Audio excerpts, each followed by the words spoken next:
ജോയ്സിനെ സ്വന്തമാവുകയാണ്.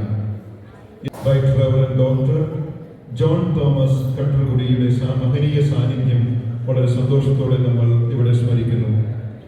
ഇന്നത്തെ തിരുക്കർമ്മങ്ങൾക്ക് ആർച്ച് ഡീക്കനാകുന്നത് ബഹുമാനപ്പെട്ട ജോയ് വെള്ളാട്ടു.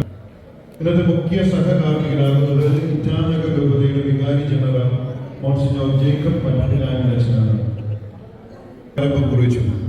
തുടർന്ന് മധ്യപ്രദേശിലെ സാഗറിൽ ഒരു വർഷം പ്രാർത്ഥനയ്ക്കും വിചിന്തനത്തിനുമായി ചെലവഴിച്ചു. തുടർന്ന് സന്യാസ ജീവിതം നയിക്കണമെന്ന ആഗ്രഹത്താൽ മൈസൂരിലെ ഒരു സന്യാസ ഭവനത്തിൽ സന്യാസ പരിശീലനം ആരംഭിക്കുകയും 14 വർഷം സന്യാസ ജീവിതം നയിക്കുകയും ചെയ്തു. പിന്നീട് മിഷണറി വൈദികനാവുക എന്നതാണ് തന്റെ ജീവിത നിയോഗം എന്ന് തിരിച്ചറിഞ്ഞ് അരുണാചൽ പ്രദേശിലെ ഇറ്റാനഗർ രൂപതയിൽ ചേർന്നു. ചൈനയുടെ അതിർത്തിയിലുള്ള ഒരു ഇടവകയിൽ പ്രായോഗിക പരിശീലനം നിർവഹിച്ചുകൊണ്ട് ഇറ്റാനഗർ രൂപതയ്ക്ക് വേണ്ടി വൈദിക പരിശീലനം ആരംഭിച്ചു. തത്വശാസ്ത്ര പഠനത്തിനായി നാഗോൺ സെന്റ് ക്ലെമന്റ് കോളേജിൽ 3 വർഷം ചെലവഴിച്ചു.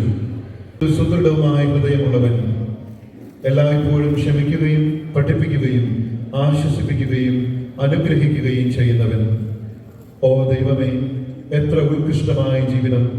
യേശുക്രിസ്തുവിന്റെ പുരോഹിത, ഈ ജീവിതം നിന്റേതാണ്.